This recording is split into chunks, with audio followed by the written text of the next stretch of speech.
사사기에서 13장 6절에서 14절까지 오늘도 여호와의 거룩한 성전을 찾은 여러분에게 하나님 말씀의 복이 함께할 줄로 믿습니다.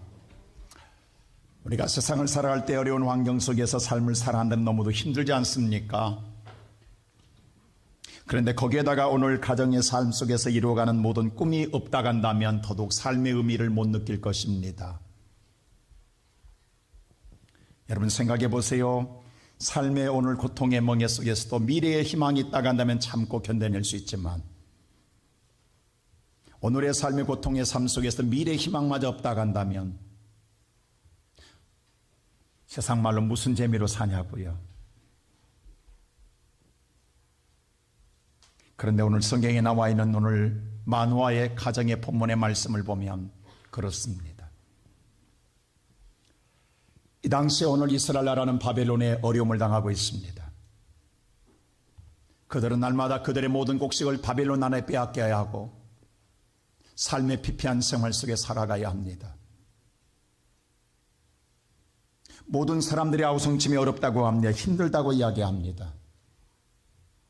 그럼에도 가정 안에서 그들은 나름대로 꿈이 있기 때문에 참고 견디며 살아갑니다. 그런데 마노아의 가정은 그게 없습니다. 함께할 자녀가 없습니다. 미래가 없습니다. 우리가 삶을 힘들어도 어려워도 참아내고 견디며 이겨낼 수 있는 미래가 없다라는 거예요. 그러니 무슨 의미로 살아가겠습니까? 이런 환경 속에 살아가면서 믿음을 지킨다라는 것, 물론 머릿속으로는 당연하게 지킬 수 있지라고 말하지만 현실 속에 그것을 유지해 나간다는 것이 쉽지 않습니다. 주변 사람들은 그럴 거예요. 당연시하는, 다시 말해 가정을 이루면 당연히 자녀를 통해서 그 당시에 자녀는 축복의 열매였거든요. 당연시하는데 왜 저 가정은 예수를 믿는데도 하나님 믿는데도 그것마저 없는가라고 생각하면 주변의 시선과 그들이 들릴 듯 말 듯하는 그들의 모든 속삭이는 소리가 얼마나 그들의 마음을 아프게 하겠습니까? 힘들게 할 수밖에 없잖아요. 그럼에도 이 마노아의 가정의 부부는 그것을 이겨내며 살아가는 거예요. 절대적인 하나님을 신뢰하고 살아가는 거예요. 그런데 어느 날, 그날 또 오늘 살기 위해서 마노아의 아내는 밭에 나가서 일을 합니다. 삶의 터전에 가서 일을 합니다. 힘든 삶의 여정을 살아가는 거예요. 근데 그곳에 하나님의 사자가 찾아왔어요. 아무도 없는 들녘에 혼자 밭에 나가서 일하는 이 마노아의 아내에게 하늘의 문이 열리고 하나님의 사자가 찾아왔습니다. 그리고 말합니다. 너가 임신하지 못함으로 출산하지 못하였으나 이제 임신하여 출산하여 아들을 낳으리라는 꿈같은 이야기를 듣게 됩니다. 이것은 사실은 이 아내에게 있어서는 드러내고 싶지 않은 마음이 혼자 품고 사는 아픔이에요. 누구에게 말하지 못하고 혼자 끙끙 앓아가며 살아가는 아픔이에요. 그런데 오늘 주의 사자가 와서 말하기를 그의 오늘 여인이 품고 있는 마음의 한같은 소원을 이야기하고 있는 거예요. 내게 아들을 주겠다고. 근데 그 아들은 보통 아들이 아니라 지금 나라가 이렇게 바벨론의 어려움을 당하고 있는데 그 바벨론에 구속당하는 민족까지 그 속박에서 벗어나게 할 구원자라고 하는 것. 이 엄청난 축복의 말씀을 전해줍니다. 근데 한번 생각해 보세요.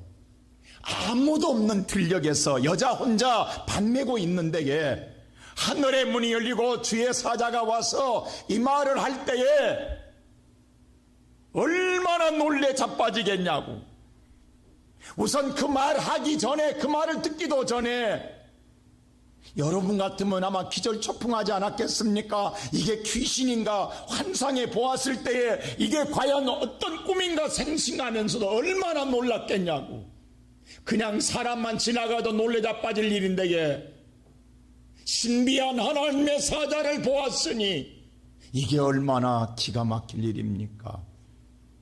그래서 오늘 마누아의 아내가요, 이것을 보고 난 다음에, 이 소리를 듣고 난 다음에 헐레벌떡 집에 와서 남편에게 하는 말이 있습니다. 오늘 성경 다 같이 한번 6절을 이렇게 보고합니다. 다 같이 6절 한번 읽어볼까요? 시작.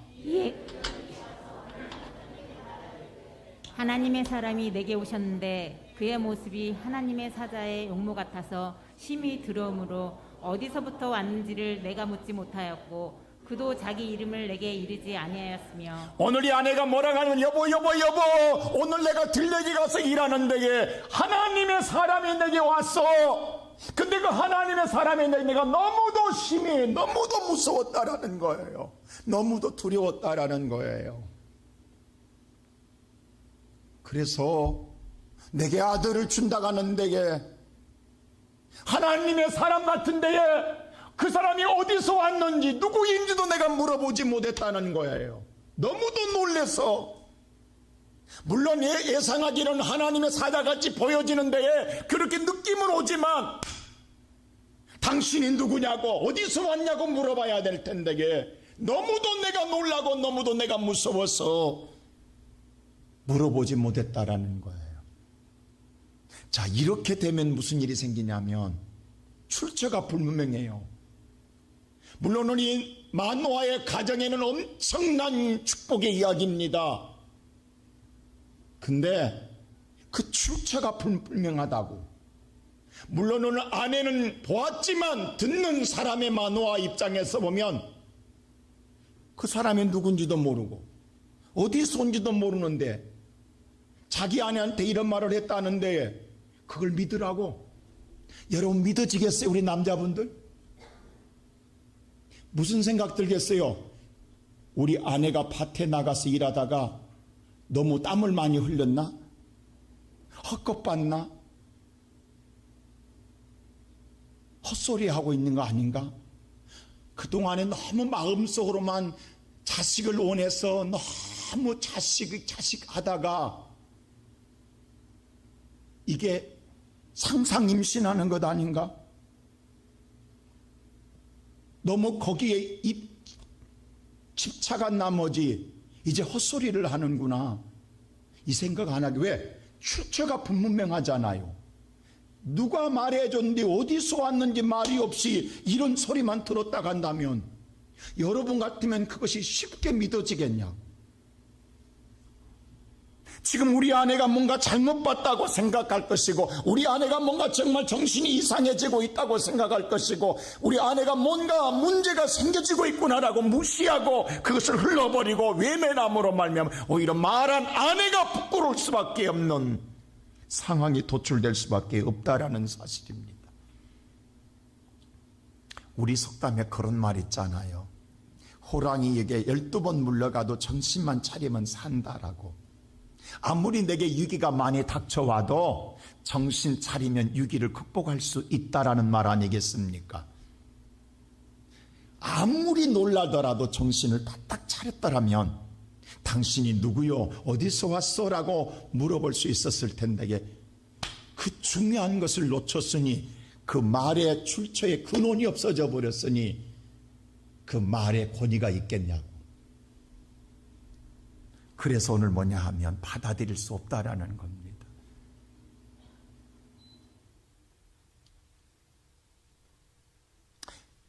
물론 당연히 아내를 믿어줘야 되겠지만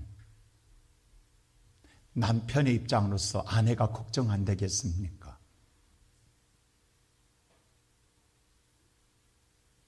이럴 때 마누아는 어떻게 하느냐? 첫째로 불확실한 환경 속에서 불확실한 현실 앞에 다시 하나님께 간구합니다. 정말 마노아의 가정에는 주의 사자가 나타나서 내려와서 전해준 말씀은 너무도 놀라운 축복의 말씀입니다. 정말 이 부부에게는 바라고 원하는 소원의 내용입니다.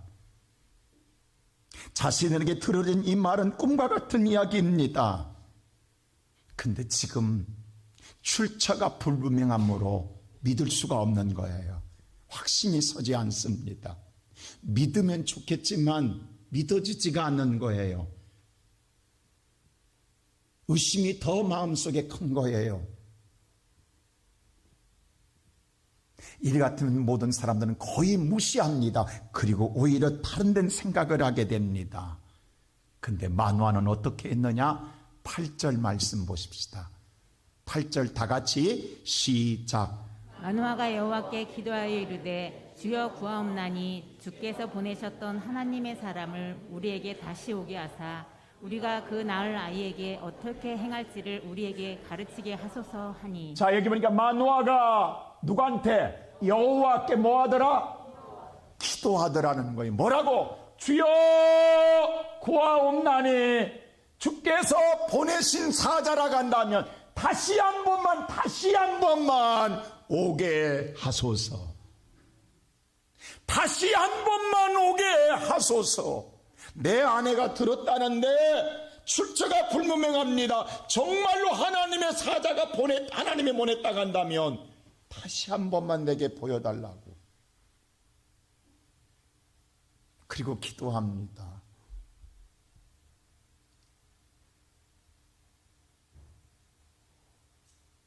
어쩌면 이렇게 기도하면 옆에 사람 그럴 거예요. 불경건하게 하나님께 어떻게 자기가 실수해놓고 또 이렇게 기도할 수 있냐고. 어떻게 그런 기도를 할 수 있냐고 할 수 있을 거예요. 근데 마노아는 자기의 마음을 솔직하게, 그것이 무슨 기도의 격식이 있어서가 아닙니다. 자기가 정말 마음에 원하는 거예요. 다시 한번 내가 보고 싶은 거예요. 내가 확인하고 싶은 거예요. 이게 마노아의 솔직한 마음이에요. 오늘 우리 성도들이요, 기도하려고 하면 항상 기도에 많은 성도들이 부담을 느껴요. 우리가 대표 기도를 시키면 많은 성도들이 나 목사님 기도 못해, 이게 너무너무 스트레스 받아요. 그래서 뭐 밥을 못 먹었네, 후들 떨리네. 여러분, 기도는 격식이 있는 게 아니에요. 하나님이 어떤 격식을 준 것도 아니에요. 저와 여러분의 마음 먹었던 순수한 마음을 다시 하나님은 더 원한 줄로 믿습니다. 이게 마노아의 솔직한 고백이잖아요. 어쩌면 부끄러운 고백일 수 있어요. 자신들이 실수했잖아요. 그래놓고 하나님께 다시 보여달라는 것 결코 쉬운 건 아닙니다. 근데 마노아는 이게 마노아의 솔직한 마음이기 때문에 하나님께 그렇게 기도합니다. 주여 구하옵나니 다시 한 번만 그 은혜를 주소서. 그 은혜를 주소서. 하나님은 이런 자와 함께 하십니다. 하나님은 기도를 청산유수처럼 잘한 사람과 함께 하는 게 아니라 자기의 마음을 숨김없이 고백하고 솔직하게 하나님께 아뢰는 자에게 오히려 더 자세하게, 더 세밀하게, 더 조밀하게 가르쳐 주시는 사랑의 하나님이십니다. 아니, 하나님은 우리가 다 우둔해서 구하지 못할지라도, 마음은 있는 데에 표현하지 못할지라도 마음만 먹어도 이루어 주시는 하나님인 줄로 믿습니다. 성경 우리가 마태복음 9장에 보면 12년 동안 혈우병으로 고생한 여인이 있어요. 혈우병이란 것은 피가 한 번 흐르면 멈추지 않는 거예요. 여러분, 이 혈우병 여인이 피가 오늘 멈추지 않는 여인인데 이 병을 나아보려고 갖은 모든 의사들을 다 찾아갔으나 효용이 없었다고 그래 성경이 그랬어요. 그리고 있는 것도 돈도 병 고치려다가 다 허비했다겠어요. 다 탕진했어요. 근데 몸은 성경에 말하기를 더 중하였더라. 더 몸은 망가졌다라는 거예요. 여기서는 여러 가지로 비유할 수 있습니다. 내 몸에서 피가 빠져나간다는 거예요. 피 같은 돈이 빠져나가는데 멈추지가 않는 거예요. 쫄딱 망해가는 거예요. 근데 방법이 없다라는 거예요. 이제 나는 더 어려워졌다라는 거예요. 힘들어졌다라는 거예요. 그래서 우리 여인은 마지막 하나님 예수님께 소망을 겁니다. 예수님 마침 길에 지나간다는 소식을 듣고 그 예수의 뒤에 가서 겉옷깃만 만져도 나으리라는 믿음을 가지고 나가서 조용하게 붙잡습니다. 그런데 놀라운 일이 일어납니다. 정말 12년 동안 그렇게 많은 의사를 찾아가서 나으려겠고 많은 돈을 쏟아 부어줘도 내가 더 병이 중해져 갔는데 잡는 순간 바로 혈류의 근이 멈추고 병이 나았습니다. 그 나았을 때에 예수님은 이런 말을 합니다. 21절에 이런 말을 해요. 자, 다 같이 한번 우리 9장 21절 한번 읽어볼까요? 시작. 이는 제 마음에 그 겉옷만 만져도 구원을 받겠다 자, 합니다. 예수님 뭐라고 하냐면 그 여인이 마음으로 말하지 않았어요. 예수님 앞에 마음으로 겉옷만 만져도 구원을 받겠다 하고 만졌다라는 거예요. 그걸 누가 하셨다라는 거예요? 예수님은 알고 계시서 치료해 주었다. 여러분, 기도를 잘해서가 아니에요. 주님 앞에 서서 내가 표현력이 없어서 표현하지 못할지라도 마음으로 바라고 예수님을 붙잡으면 예수님은 아십니다. 이루어 주십니다. 오늘 만화도 마찬가지예요. 우리가 지금 21일 동안 특별 새벽 기도를 하고 있습니다. 지난주부터 시작됐어요. 일주일이 지났어요. 다시 또 내일부터 일주일 동안 제2차가 그리고 마지막 3차가 할 거예요. 어떤 사람은 이런 생각할까요? 지금 시대에 무슨 기도냐고. 지금 어떤 시대인데 모여서 기도하냐고. 나는 그분들에게 물어보고 싶었어요. 그럼 어느 때 기도해야 돼요? 지금이 기도할 때입니다.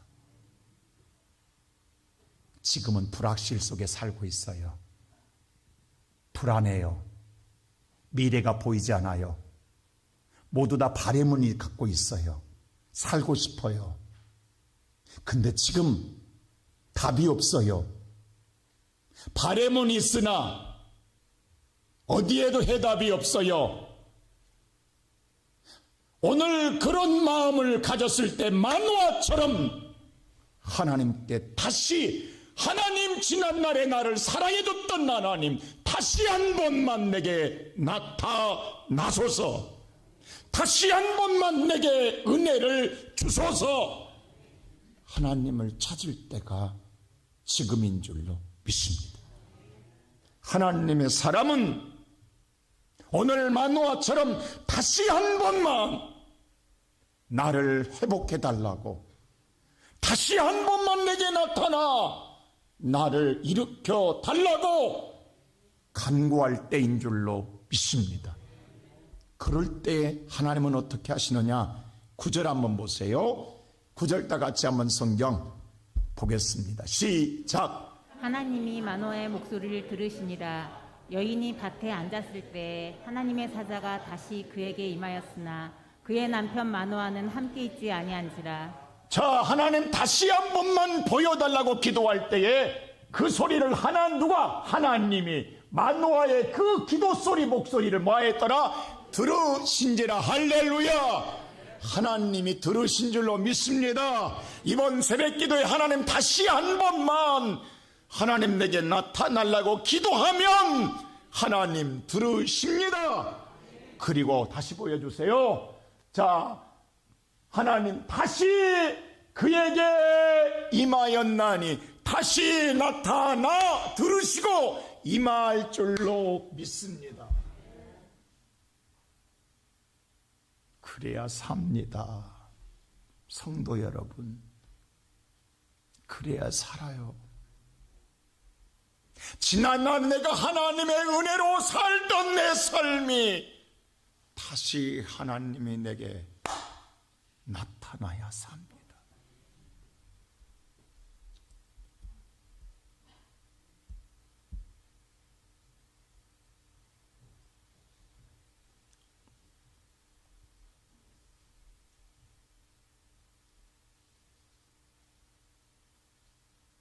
그럴 때 두 번째 만화는 이렇게 기도해요. 내 뜻이 아니라 하나님의 뜻을 받아들이는 기도를 합니다. 여러분, 다시 나타나 그래 아들을 주리라고 해요. 그럼 이 부부는요 얼마나 기쁘겠습니까? 천하를 얻는 것 같은 기쁨이 있지 않겠습니까? 지금까지 평생 결혼해서 바랬던 소원, 자기들이 그렇게 노력하고 힘쓰고 있었지만 이제 끝났다고 생각했는데, 포기했는데 하나님의 사람이, 하나님이 보내신 하나님의 사자가 와서 그래 이루어 주리라 하면 이 부부는 지금 꿈꾸는 것인지 세상을 다 얻은 것 같은 춤추고 기뻐하며 얼마나 감사하면서 또 한편은 얼마나 설레겠냐고. 그 설렘이라고 하는 것은 겪어본 사람만 알지 않겠습니까? 근데 설렘 속에 이제 또 다른 과욕이 생기는 거예요. 앞으로 우리가 어떻게 키우지? 앞으로 우리가 어떻게 그 어떤 자녀보다도 얼마나 훌륭하고 얼마나 정말로 똑똑하게 키우고 싶겠냐고. 여러분 안 그렇습니까? 세상에 보는 부모의 욕심은 다 마찬가지 아니겠습니까? 근데 이 설렘과 기대가 과욕이 되면 문제가 일어나더라고요. 분명히 자녀는 기쁨인 것만은 분명합니다. 미래의 소망인 것만은 분명합니다. 근데 거기에 너무 내가 기대함과 과욕이 커서 내가 앞서게 되면, 욕심이 그 속에 포함되면 오히려 그것이 큰 문제를 야기하고 가정의 불행이 되고 사회의 문제가 되는 모습을 우리는 보게 됩니다. 우리가 그렇습니다. 오늘 저와 여러분이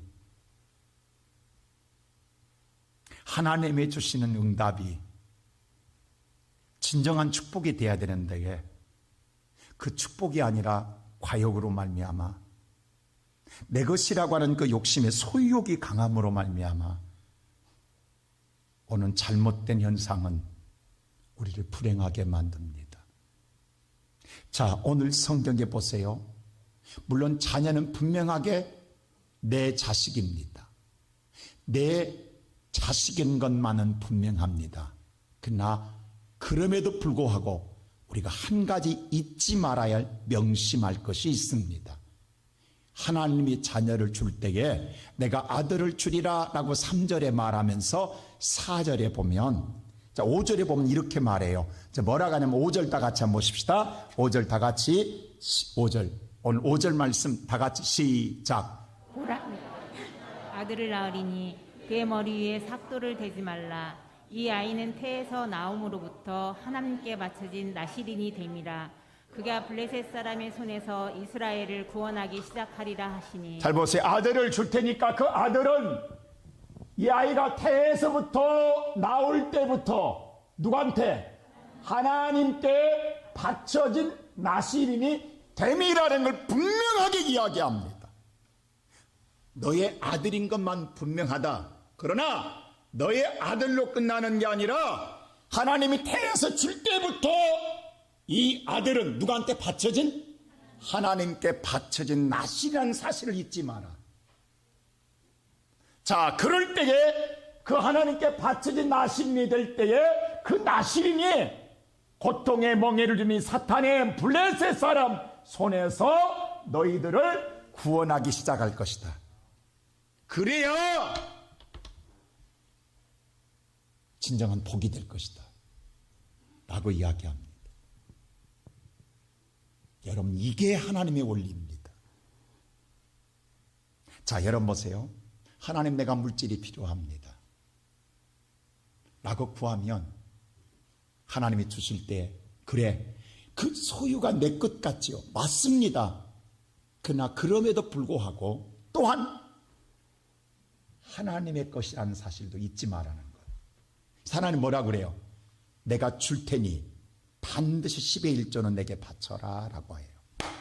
근데 우리의 과욕이, 욕심이 드릴 수가 없는 거예요.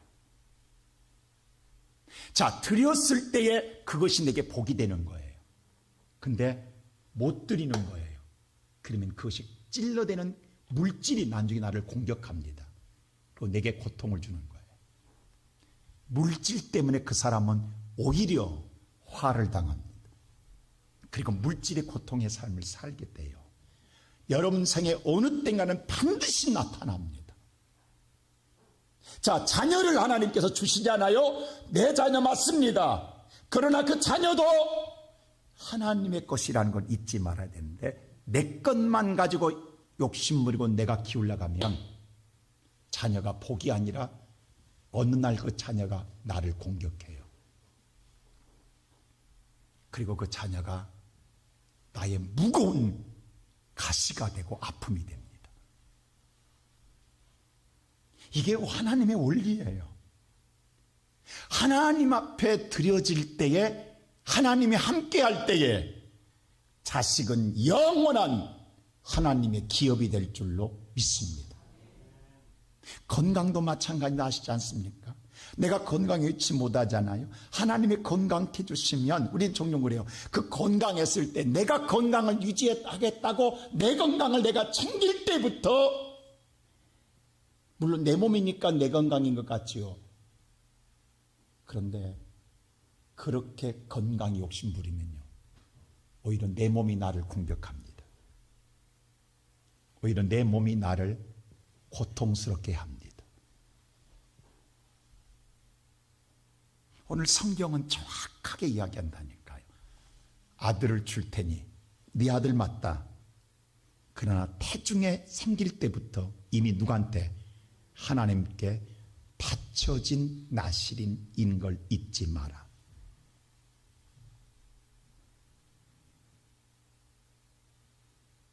오늘 예배드리는 우리 성도 여러분, 그래서 마노아가 이렇게 기도합니다. 12절에 보세요.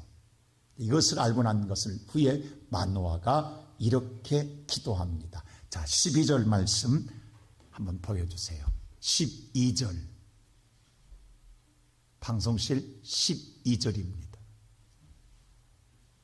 다 같이 시작.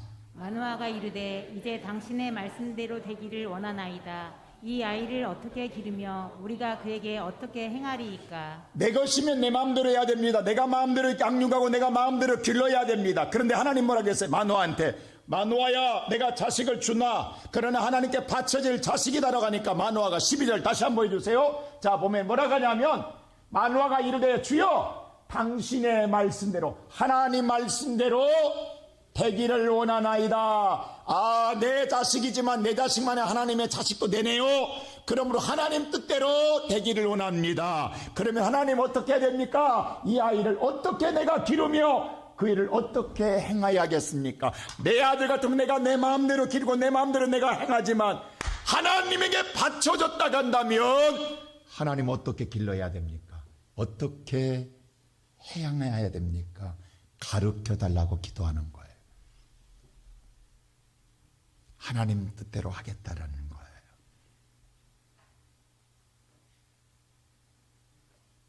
오늘 이 시간 예배드리는 성도 여러분, 우리가 이것이 약해요.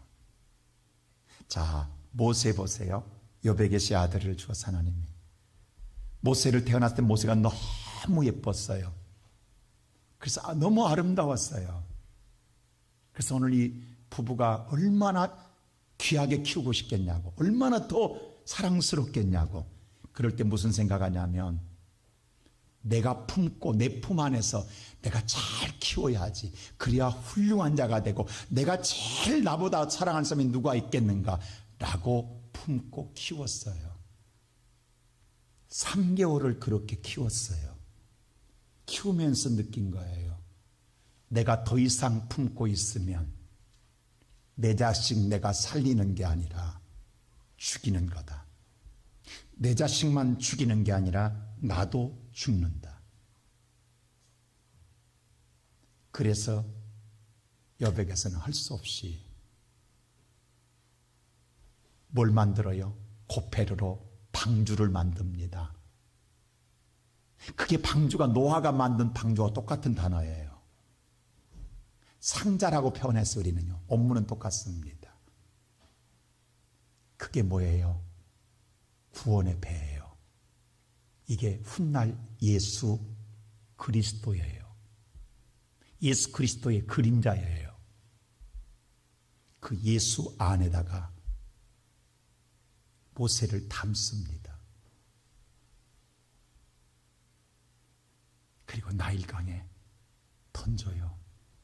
그러면 세상 생각으로는 자식을 강에 던지면 자식이 죽어요. 당연히 죽어요. 근데 예수 안에 담아 세상에 놓으면 살아요. 자식도 살고 나도 살아요. 이걸 모르면 끝까지 못 던집니다. 그리고 같이 죽어요. 그리고 던져놨더니 하나님이 더 유대하게 역사 일에 전무한 유대한 지도자로 만드신 것이 하나님의 방법입니다. 한나를 보세요. 한나는 자녀가 없어서 성전에서 날마다 살았어요. 한 맺힌 기도를 드렸어요. 얼마나 한이 맺혔던지 미친 사람 취급당했어요. 더 극단적으로 표현합시다. 미친년 취급당했어요.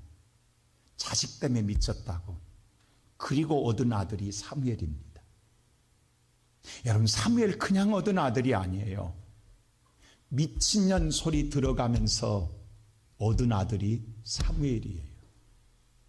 그러면 이 아들이 얼마나 귀하겠냐. 내려놓지도 못할 거라고. 근데 한나는 알았어요. 내가 품고 있으면 죽는다라는 것. 하나님의 것이라는 걸 알았어요. 내 것이면서도 하나님의 것이라는 걸 알았기에 하나님의 성전, 여러분 성전은 훗날 누구예요? 교회는 예수의 몸이에요. 예수 안에 던져요. 그 아들 사무엘을 성전에 놓고 갑니다. 세상에 이런 부모가 어딨냐고, 이런 매정한 부모가. 그러나 이게 매정한 게 아니라 내가 품고 있으면 자식도 나도 죽어요. 하나님께 예수에게 던져놓고 갈 때에 얼마나 마음속에 기도했겠냐고. 근데 그 예수께서 이스라엘 민족이 영적으로 가장 타락하고 암울할 때, 어두울 때에 민족의 등불로 위대한 선지자로 세우지 않습니까?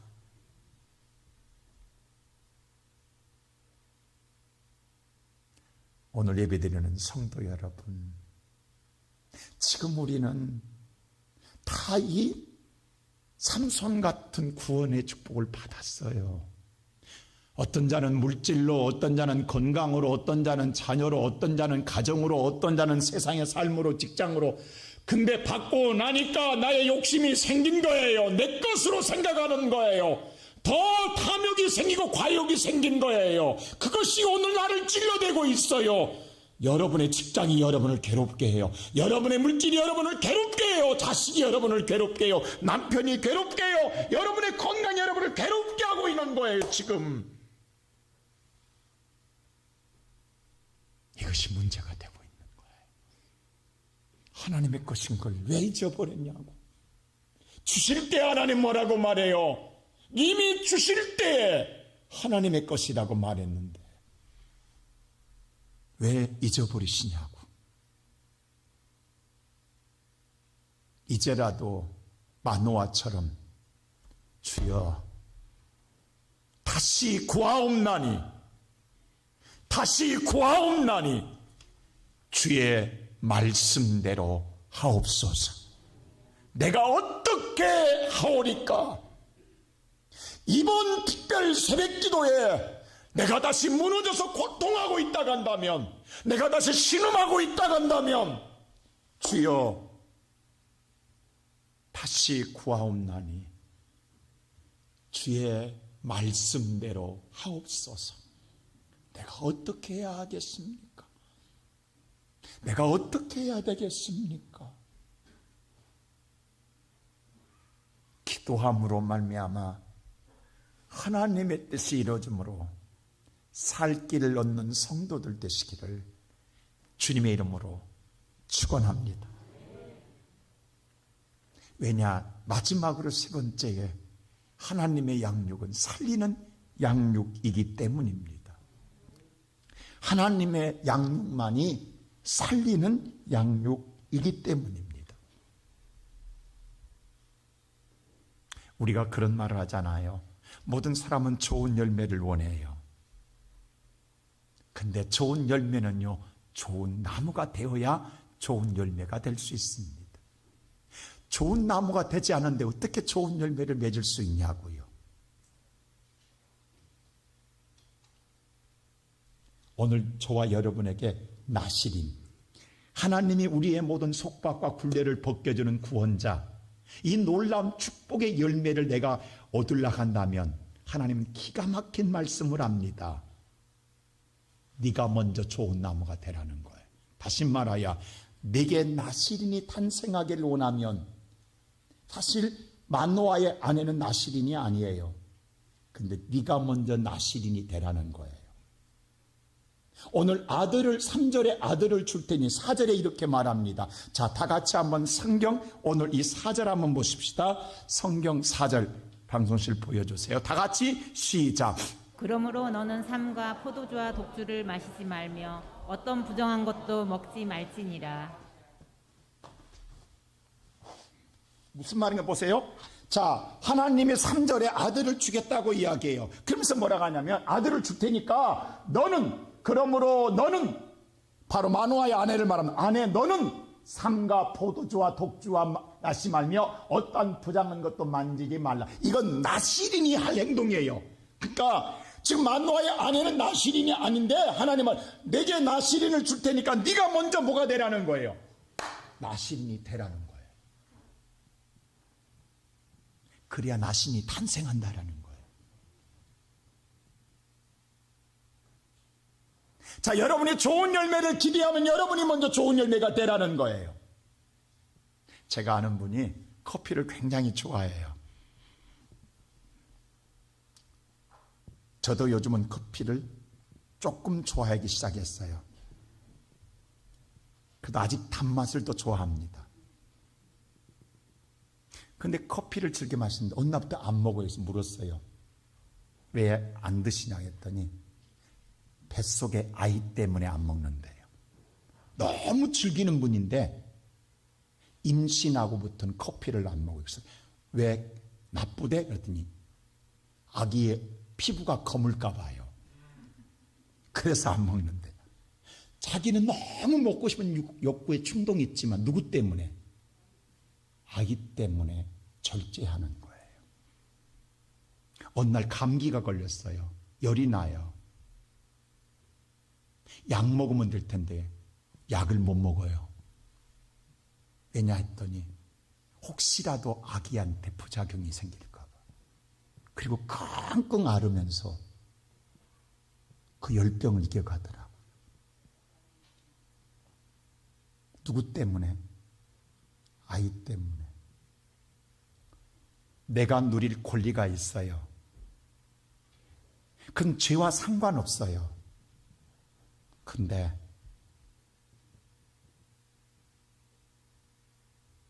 아이를 위해선 그 권리도 포기하고 절제할 때가 있더라 이 말입니다. 오늘 여러분 안에 거룩한 나시린 대신 예수가 구원자로 나를 살리고 내 모든 죄악과 모든 저주와 내 모든 고통을 벗게 해주실 구세주가 내 안에 찾아오기 위해선 내가 나시린이 되어야 돼요. 내가 안 되고 주님이 내게 오기를 바라고 주님이 내게서 도움자가 되기를 바라는 건 어리석은 일이에요. 오늘 잘 말씀을 보세요. 내가 그 주님이 내 안에 임하도록 내가 거룩하니 너희도 거룩하라 한 것처럼 내가 오늘 거룩한 자가 아니에요.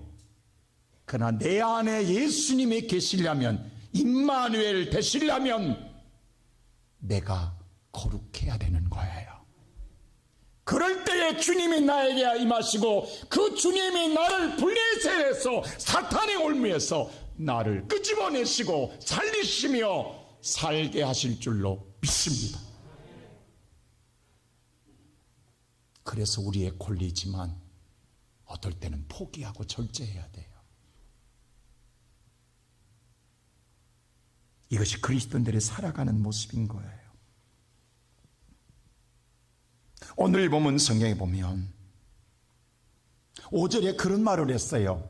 다 같이 한번 5절 볼까요? 나시린이 할 일입니다. 시작.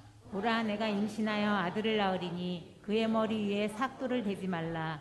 이 아이는 태에서 나옴으로부터 하나님께 바쳐진 나시린이 됨이라. 그가 블레셋 사람의 손에서 이스라엘을 구원하기 시작하리라. 자, 너게 난 아들은 오늘 나시린이다. 근데 첫째는 머리에 삭도를 대지 마라 그랬어요. 그래야만 나시린으로서의 블레셋 사탄, 바로 우리 인생의 삶의 고통을 주는 이 멍에 이 사탄의 손에서 나를 이스라엘 선택받은 백성들을 구원해 주실 것이다라는 거예요. 그게 예수예요. 여러분에게 예수님이 찾아와 여러분 인생을 복되게 해주시려고 하면 여러분에게 뭘 해라? 머리를 밀지 말라는 거예요. 그게 무슨 뜻입니까? 시간이 많이 이것만 하고 마치겠어요. 자, 고린도서 11장에 이런 말을 했어요. 남자와 여자는 동등하다. 차별이 없다. 그러나 하나님의 질서 차원에서 남자를 여자 위에 둔다 그러겠어요. 그래서 남자를 사람의 대표로 삼는 거예요. 그래서 그걸 표징하기 위해서 여자는 받아들이는 입장에서, 순응하는 입장에서 머리를 기르는 거예요. 그 머리를 기른다는 건 내 위에 누구 있다? 남자 있다라는 뜻이에요. 내 위에 우리의 대표할 남자가 있다라는 뜻이고, 남자는 내가 오늘 가장이라는, 다시 말하여 그 대표성을 인정하면서 머리를 밀라라는 거예요. 그 머리를 밀었다라는 건 나는 책임져야 할 책임이 있다라는 거예요. 책임의 뜻으로 남자는 머리를 밀어야 돼요. 성경에. 만일에 남자가 머리를 밀어야 됨에도 불구하고 머리를 기른다라는 건 그건 종이라는 거거든요. 왜? 남자 위에는 남자가 없어야 돼요. 누가 나를 다스리는 자가 있다 하면 그 가정은 뭐예요? 이건 종의 가정이 되는 거예요. 그게 부끄러울 거라고 성경은 말하고 있어요. 그러면 자 보세요. 삼손은 남자입니다. 머리를 밀어야 돼요? 길어야 돼요? 밀어야 되는데 하나님께서 기르라고 그래요. 머리 자르지. 왜 그랬을까요? 그러면 삼손 위에 누구 있다라는 거예요? 바로 하나님이 있다라는 표시예요.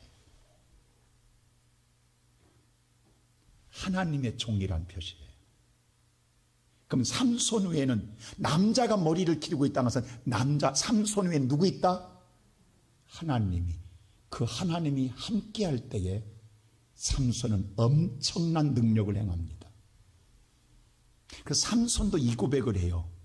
드릴라한테 이걸 고백해버려요. 16장에 가서 17절에 이 고백을 해버립니다.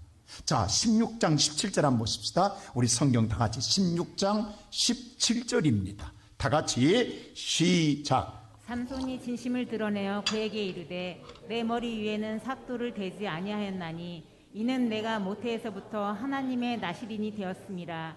만일 내 머리가 밀리면 내 힘이 내게서 떠나고 약해져서 다른 사람과 같으리라. 뭐라고 하나님 이렇게 말하는데 내 머리에 삭도를 대지 않았다. 나는 모태부터 하나님의 나시린이 돼. 내 위에는 누가 있다? 하나님이 있다. 그러므로 내 머리가 밀리면, 만약 내 머리를 밀어버리면 하나님이 떠나버린다. 그러므로 하나님이 떠나버리면 나는 힘이 없게 되고 내게서 힘이 떠나가게 되고 나는 약해서 세상 모든 사람과 똑같다. 세상 하나님이 없는 자들의 머리 밀어버리면 자기밖에 없잖아요. 하나님 없잖아요. 그러면 그 사람은 아무런 인간의 힘이 연약하단 말. 그러나 내가 지금 머리를 기른 것은 내 위에 누구 계시다? 하나님이 계시니라는 전능한 힘을, 인간의 초월한 전능한 힘을 행할 수 있다. 이걸 말하는 거예요. 이걸 드릴라한테 이야기해버렸어요. 무릎 삐고. 드릴라가 그날 바로 뭐예요? 자기 무릎에 잠자게 하고 삼손의 머리를 밀어버립니다. 근데 삼손은 그걸 몰라요. 그리고 블레셋 군대가 쳐들어왔어요. 그리고 이 말을 합니다. 20절 보세요. 자, 20절 시작. 들릴라가 이르되 삼손이여 블레셋 사람이 당신에게 들이닥쳤느니라 하니 삼손이 잠을 깨며 이르기를 내가 전과 같이 나가서 몸을 떨치리라 하였으나 여호와께서 이미 자기를 떠나신 줄을 깨닫지 못하였더라. 삼손의 머리는 이미 밀어버렸어요. 밀어버렸는데 미워놓고 깨우는 거예요. 블레셋 사람이 왔다. 그러니까 삼손이 뭐라면 자기 머리가 밀린지 깎은지 모르고 내가 전과 같이 나가서 내 몸을 힘을 펼치겠다고 그래. 내가 능력을 나타내겠다고 자랑하고 일어섰는데 뭐예요? 이미 머리가 밀어졌으니 누가 내게서 떠나갔어요? 하나님 여호와가 이미 떠난 줄 몰랐더라. 왜? 자기 머리 밀린지 몰랐어요. 여러분, 하나님이 떠나면 내 인생 도루묵입니다. 그럼 어떤 인생 된 줄 아세요? 자, 여기 답이 나와요. 20절 보세요. 하나님 떠난 인생입니다. 20절, 21절. 자, 21절 방송실 21절.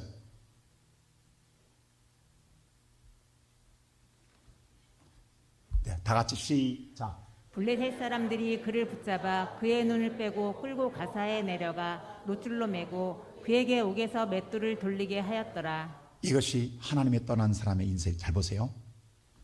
그를 붙잡아, 사탄이 붙잡아 그의 눈을 뽑아버립니다. 여러분, 지금까지 눈을 뽑았다라는 건 뭘 말하냐면 앞이 안 보이는 거예요. 앞날이 캄캄해져 버려. 갑자기 하나님이 떠나는 순간 내 인생이 캄캄해 버립니다. 미래가 없어져 버립니다. 여러분, 두 눈 갖고 있어도요, 너무 충격적인 사건을 만나면 앞이 캄캄해 버립니다. 지금 삼손이 지금 당한 일이에요. 하나님 떠나고 난 다음에. 그리고 두 번째, 놋줄로 매입니다. 내 인생 이렇게 힘 못 쓰게 꽁꽁 묶일 수가 없어요. 내가 이렇게 무능하고 아무것도 할 수 없이 손발 다 묶여버려요. 바보 되는 거예요. 하루아침에 묶여버려요. 그리고 세 번째 보세요. 21절, 세 번째, 21절. 네. 옥에서 뭘 갈아요? 제가 새벽에 이야기했잖아요. 맷돌이 뭐냐면 그냥 뭐 이렇게 맷돌질하는 게 아니라 이렇게 원형으로 돼서 원형. 그러면 소에다가 이 맷돌을 달아가지고 계속 빙빙 도는 거예요. 다람쥐 쳇바퀴 돌 수 있게. 평지에 놓고. 우리나라는 그게 없어요. 이스라엘 가면 그거 있어요, 보면. 그러면 계속 소가 그 맷돌을 계속 돌면 그 맷돌이 굴러가면서 곡식이 찧어지는 거예요. 이 굴리를 써 아침부터 저녁까지 밤새도록 돌리는 거예요. 언제까지? 죽을 때까지. 인생 날마다 맷돌 가는 인생. 이걸 벗어날 수가 없어요. 이게 하나님 떠난 인생이에요. 죽도록 고생을 하는데 내게는 아무런 유익이 없어요. 오늘 이런 성도들 너무 많아요. 살아보겠다고 맷돌 갈고 있어요. 이건 주인이 굴레를 벗겨주지 않는 이 맷돌에서 못 벗어납니다. 자기 노력으로는. 근데 우리는 생각하면 맷돌 가고 나면 벗어나겠지? 못 벗어납니다. 그래서 다시 하나님 내게 나타나달라고, 다시 내 머리가 길게 해달라고, 다시 하나님의 능력이 내게 오게 해달라고. 하나님의 은혜가 회복되어야, 하나님이 내 우리에 임하여야 벗어납니다. 삽니다. 그래서 기도하는 거예요. 오늘 만화처럼 하나님 한 번만 다시 내게 나타나 달라고. 나는 이번 새벽기도 지금까지 못했다면 내일부터 다시 시작하세요. 성도 여러분, 다시 시작하세요. 내일부터라도 다시. 이번에 하나님 내게 다시 은혜를 주셔서 일어나게 하소서. 살려주소서. 내게 구원자 되신 하나님 예수 그리스도를 통하여 내 삶, 이 굴레 벗겨주시고 앞이 보이는 내 인생의 삶에 빛을 열어주시고 올무 벗겨주셔서 자유케 함으로 꿈꾸는 세상 보게 하소서. 하나님밖에 없습니다. 오늘 예배드린 성도 여러분, 우리가 할 수 있는 건 다시 기도하는 것밖에 없습니다. 하나님의 은혜를 구하는 것밖에 없습니다. 우리 이번에 포기하지 마시고